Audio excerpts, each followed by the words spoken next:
Thank you, Richard. First, for Lloyd, for me, being here with the both of you, with not just the important professional relationship that we have, but, as you both said, the genuine friendship makes all the difference in the world. Penny, to your point that we're living in incredibly challenging times, that only underscores how vitally important it is for the United States to have this remarkable alliance, this remarkable friendship with Australia. We have no greater or more valuable ally. I think that's only been reconfirmed by the talks we've had over the last couple of days. Like my colleagues, I also have to start by saying that our hearts are full of concern for the 4 Australian servicemen whose helicopter crashed last night. And our hearts are full, too, because they were performing their duties alongside American servicemen and women to further strengthen our alliance, our partnership, and the work we're doing together around the world. They have been on our minds throughout today. They remain very much on our minds right now.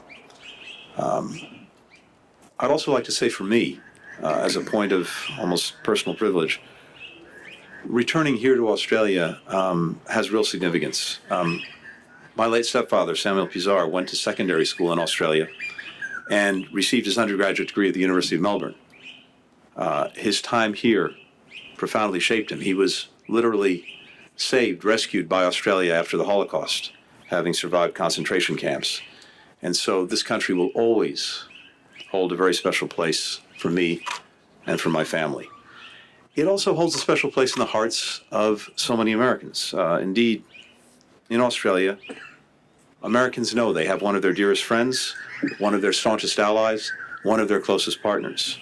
For over 7 decades now, we have worked so closely together as allies. And indeed, this is our 33rd such consultation. And I agree very much with what Richard and Penny have both said.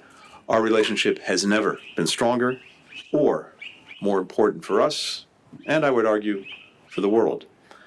Chief among our discussions today was the shared commitment that we have to advance a free, open, secure, prosperous, resilient, and connected Indo-Pacific. But what do we actually mean by that? We mean a region where countries are free to chart their own path and to choose their own partners, where issues are dealt with openly, transparently, rules are decided together, they're applied fairly, goods, ideas, people can flow lawfully and freely. The joint statement that we put out makes clear that both the United States and Australia are committed to that goal, to that vision, and to realizing it through the work that we're doing together bilaterally, as well as through revitalized and in some cases new coalitions and partnerships that we've established throughout the region.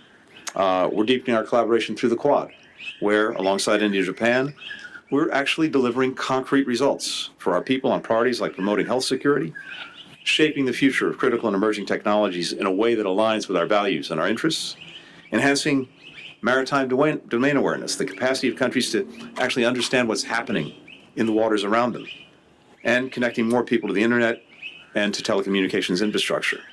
One of the ways I note that we're doing that is through the Quad Partnership for Cable Connectivity Resilience, where Australia's leadership is helping to connect more people to trusted and secure undersea cable systems.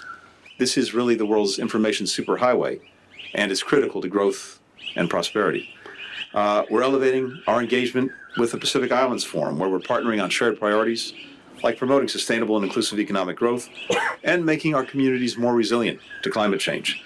The United States is committed to broader and deeper cooperation with Pacific Island countries, which is why Secretary Austin, Second Gentleman Emhoff, Secretary Haaland, and I have each visited different Pacific Island countries just in the past week alone.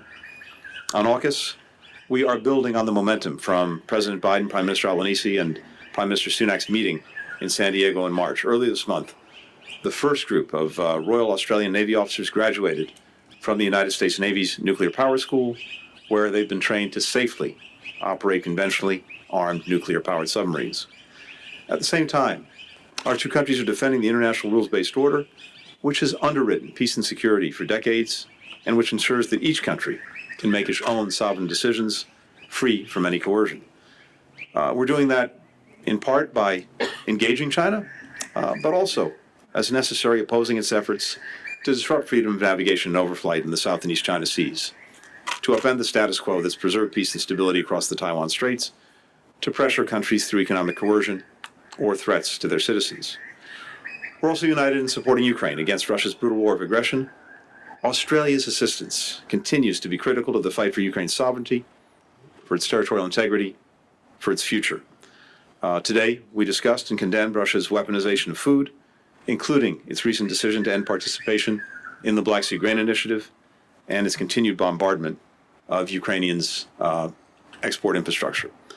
I just note that over 35 million tons of food products had been exported through the Black Sea Grain Initiative. That's the equivalent of 18 billion loaves of bread, with nearly 2/3 going to the developing world.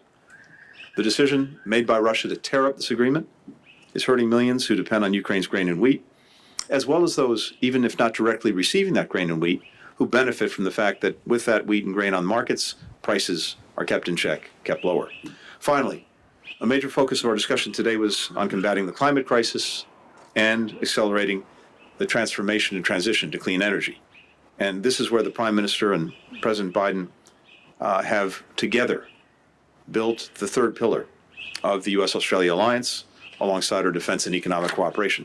Just last week, Australia joined the First Movers Coalition. This is a group of now 13 countries and 85 companies driving clean energy solutions across historically emissions-intensive sectors: shipping, trucking, aviation.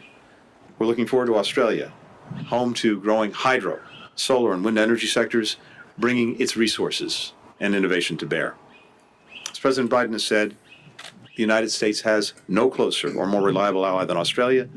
Today, AUSPAN builds on our successful past and guides our work together to build a stronger, more secure, and more peaceful world for everyone.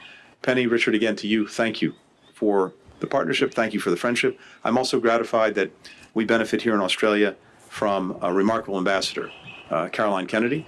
I'm glad to be with her. And of course, a not bad Australian ambassador in Washington either. It's wonderful to be with you as well. So thank you again for a very productive ministerial. Lloyd.